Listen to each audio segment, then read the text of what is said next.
you all for staying on a Friday afternoon. There is happy hour afterwards, so that is good news for all of you. Maybe I get the last word except for Bill. So I am here to tell you about a new peace initiative called NiCER, and yes, the name is very intentional. We all need to get nicer, but before I do that, I want to tell you 3 quick stories that explain my why, and you all have whys here, and you should share those stories more. So I want to tell you about Toad, a remote mountain village in Nepal, and then a story much closer to home. Okay. Oh, can you hear me? Okay. Oops, you skipped one. Oops, you skipped 2. Oh, we're all over the place. Keep looking until you see a toad. Anyways, There. it's there. Okay. So if you were to look at the screen, there would be a picture. There you go. A golden toad. And this toad lived only in the cloud forest in Monteverde in Costa Rica. And I learned about this toad in 1986 on a trip, a college trip, to do a field study in this cloud forest. And some of our group were lucky enough to see this toad in the wild. And what we didn't know then is that they were some of the last people to ever see this toad in the wild. So within 3 years, because of climate change, drying out the cloud forest and making it more susceptible to diseases, these toads became extinct. So we no longer have this beautiful species with us due to climate change. Next slide.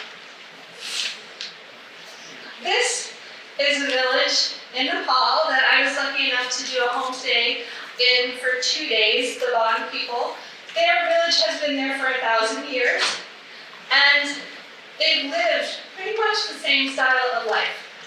They use almost no fossil fuels. You can't even get there in a car. You have to walk up to that village. And the awful thing is that their whole world is changing because of fossil fuel use. Not theirs, but ours. And what happens is they live in the Himalayan region.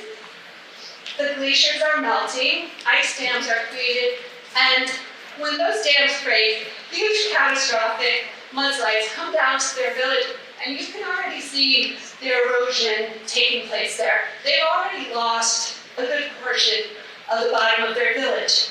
And right now, they are talking about moving.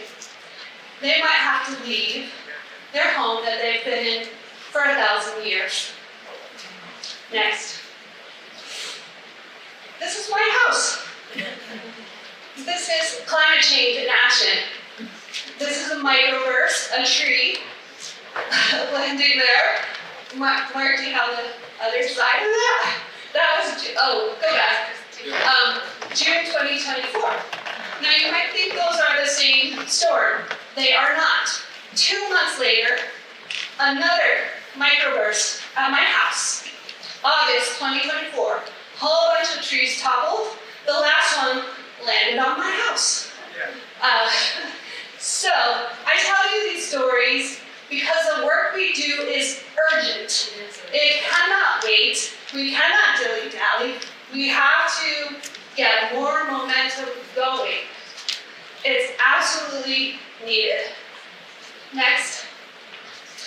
So we know the answer, right? We know the answer is 100%. So why are we still putting in fossil fuel buildings? Why?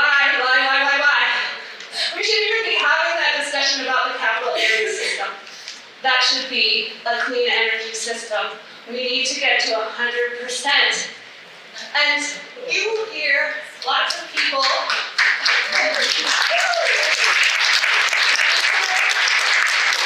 Nobody in this room, but people will sit there, watch the TV. Oh, too bad there was a flood in, Southbury. That's terrible.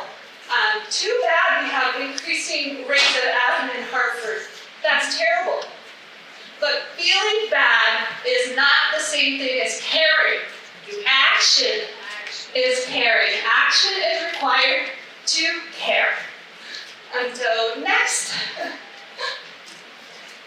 There should be one more number on that, but we are nowhere near where we need to be. Despite all the work that you are doing, we need more momentum. And so that's why we want to talk a little bit about NiCER today. Marking you. Oops. Okay, NiCER stands for New Clean Energy Revolution, and that is what we need in Connecticut. We need big disruptive solutions, and this is not, it's not another organization, it's not a coalition, it's a movement, it's an umbrella, a way to think about things. As Bill McKibben says, we are not going to do this one EV at a time. We need something new. If you click that, will that do something more? I'm not sure. So the idea is that we need much more collaboration, right? We've started that, but we can do even more. We can have our organizations collaborating, individuals, businesses, municipalities, in true collaborative fashion. Like your organization needs money. Let's get all the environmental orgs together and see how we can make that happen for you, right? So we need to do that. We need to enhance messaging, right? Because our messaging is getting drowned out by the fossil fuel companies. We have to overpower that. Like everybody should be talking about clean energy in Connecticut. Our legislators, our neighbors, every municipal director should be talking about clean energy.